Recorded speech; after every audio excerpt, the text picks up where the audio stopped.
bali na-dress na natin siya mga katuna. Medyo pahirapan yung pag-dress natin sa kanya mga katuna kahit man na hindi siya kasing kapal ng balahibo kaysa sa native. Kasi yung native na chicken mga katuna mas mabalahibo kaysa dito. Kaya nga lang siya ay mabigat at malaki. Kaya pahirapan yung pag-dress natin sa kanya. Pero after 24 hours, syempre 24 hours lang mga katuna eto na, na-dress na natin siya at ready na siyang chop-chopin. Ayan, syempre, pero bago natin chop-chopin mga katuna, itanggalin muna natin yung kanyang internal organs. So, let's go, go! Medyo sexy tayo ngayon mga katuna kasi sobrang init na naman dito mga katuna. Maaga pa lang, pawis na tayo mga katuna at gusto ko komportable akong gumalaw kapag ako'y kapag ako'y naglalaba or naglilinis ng bahay mga katuna, gusto ko sexy ako para komportable.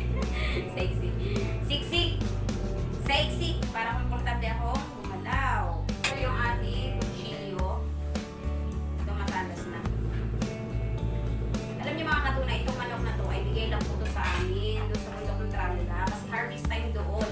Pag harvest time doon mga katuna, maraming manok yung mga residente doon, ibigyan lang kami. Ibigay na, di ba? Why not? Tanggapin, bigay diba? Kaya meron tayong fried chicken mamaya. Nakay ko ako mga katunang magkatay kasi kung araw kami maliliit pa, napakadami naming alaga na mga hayop na pwedeng ulamin anytime gusto nyo. Anytime gusto nyo mag-ulam. Yan, mahirap siya kanhin kasi masyado siyang malaki. Hindi ako nagkakamali mga katuna, ito ay mga 5 kilos or 4.5 kilos. Ganun siya ka, bigat. Dalawang araw na nga ito nakatambay dito mga katuna sa bahay namin. Ngayon ko lang tinatay kasi sabi ko baka naman mga mayayat ang gusto.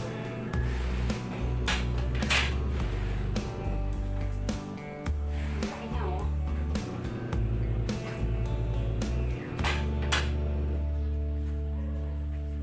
Gusto ko talaga mga katuna yung magkatay-katay kasi feeling ko nakakaano, ewan ko kung hindi ko alam sa lista. Pwede magkatay-katay kasi feeling ko nakakamatyo.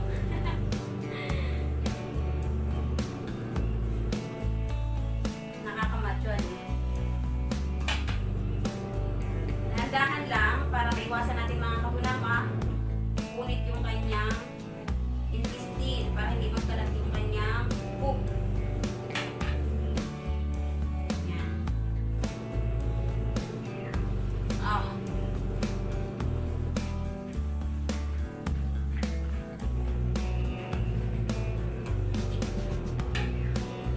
Gas niya. Hindi siya yung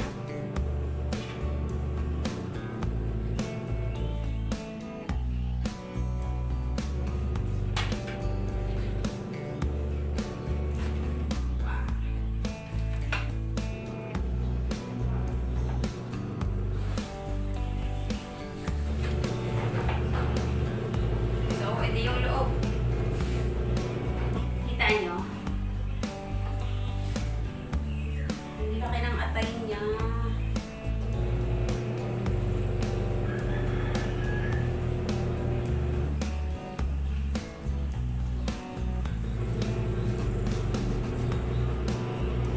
Dahan-dahanan natin. Kailangan makuha natin siya ng buo.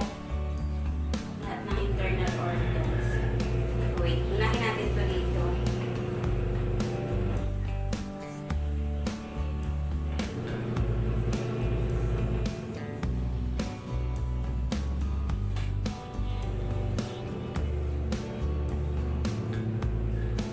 Kailangan natin ito makuha mga katunang safe, hindi pumutok. Yeah! Finally!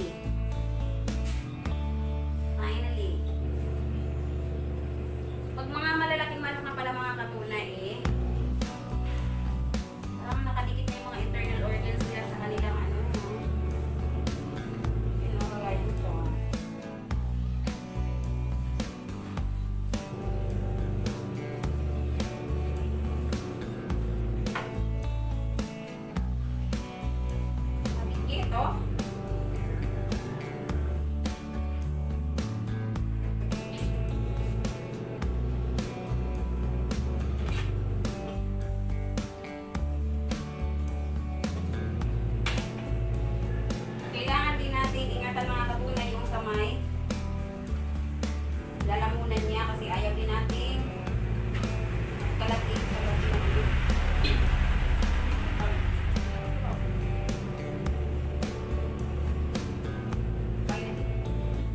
Ito yung sa petan, ito yung sa kanyang leeg. Mas may mga galing-galing kasi tingin ko, wow, astig. So, ayan, perfect. Chop na natin.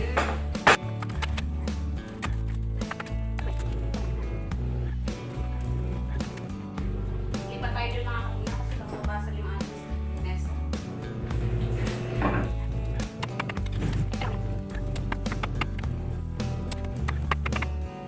Yung laman mga kapuna ay fried chicken natin. Tapos itong kanyang mga buto-buto ikakaldereta siguro natin or ikakari. Ito nga pala mga katuna, pag ako nagkatay dito, inaalis ko yung dilaw dito sa pitan niya mga katuna kasi malansa ito eh. Yung, nandun yung masamang lasa ng pork mga katuna pag nasali yung dilaw niya. You know, yung ito yun no. Inaalis ko yan kasi malansa yan.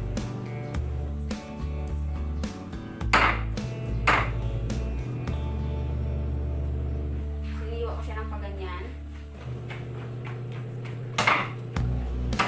Yan. Para hindi siya nakakadiri.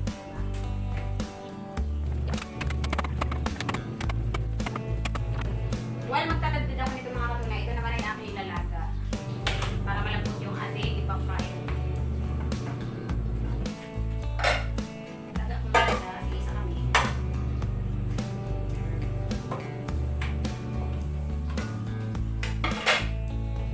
Lagyan natin siya mga katuna ng bawang. At luya.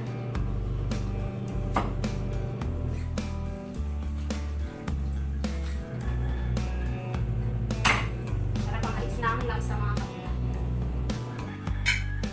Kunting asin. At kaunting suka.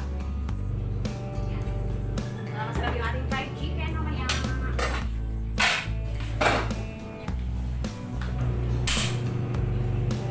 Ayan. Naglalaga, nagkakatay, naglaba. O, ayan si Katuna, mga Katuna. Ah, kinakaya. At dapat kayanin, di ba?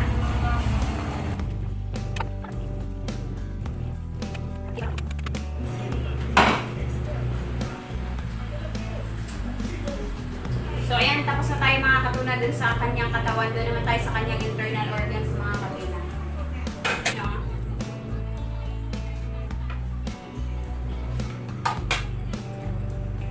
First,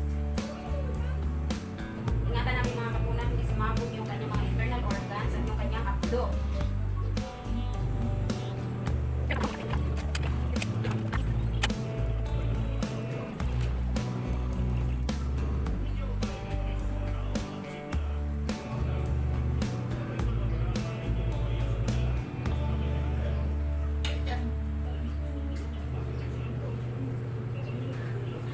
Biga siya din sa kamay natin.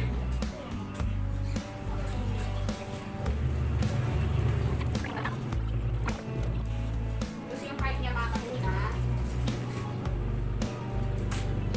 Ayaw kong kumain ng heart ng chicken mga Katuna ng puko kasi ginagawa ko dyan, hindi ko pala. Tapos tinatanggal ko yung puko niya.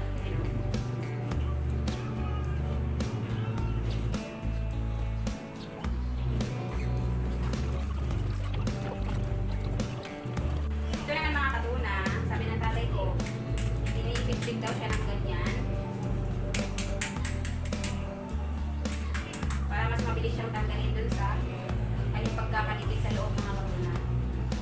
Dandahan.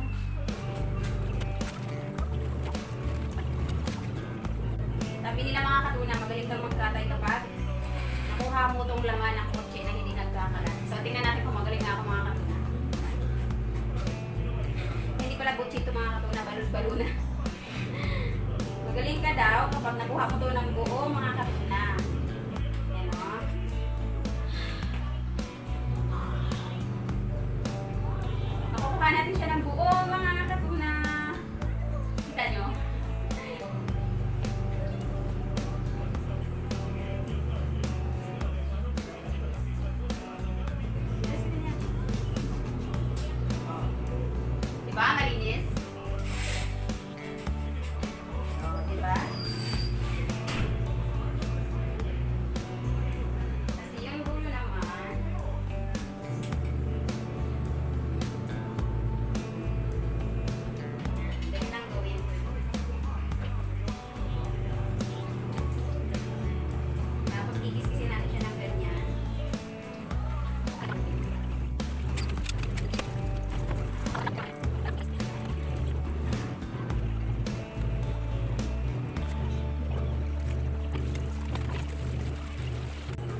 siya mga katuna.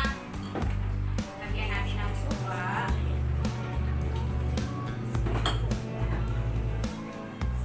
Asin. At saka natin lamasin mga katuna para maalis yung kanyang gas. Yan o. Yan o, naalis mga katuna. Yan natin.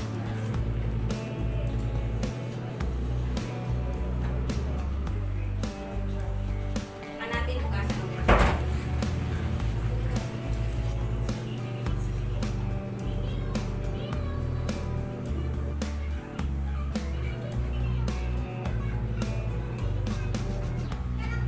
So ayan mga katuna, finally tapos na tayo mga katuna. Ito yung para sa tao, para sa ating mga katuna. Ito naman yung para sa ating doggy. Ayan.